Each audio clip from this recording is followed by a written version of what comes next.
রাসূলুল্লাহ ইয়া হাবিবাল্লাহ, আমার ছেলে যে কবরে শুয়ে আছে, আগারে আমার ছেলে যে আমার সঙ্গে অন্যায় কাজ করেছে, আগারে এটা আমি দুনিয়ার কোন মানুষকে বিচার দেই না গো, দুনিয়ার কোন মানুষের কাছে বলি না।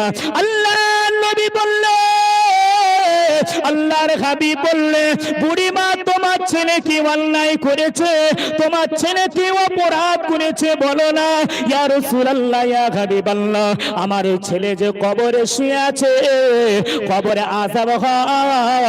ইয়া রাসূলুল্লাহ ইয়া হাবিবাল্লাহ, ওই ছেলে আগবে আমি মা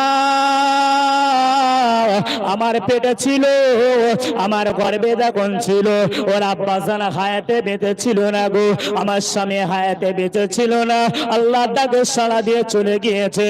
ইয়া রাসূলুল্লাহ গে ইয়া হাবিবাল্লাহ, আল্লাহ নবী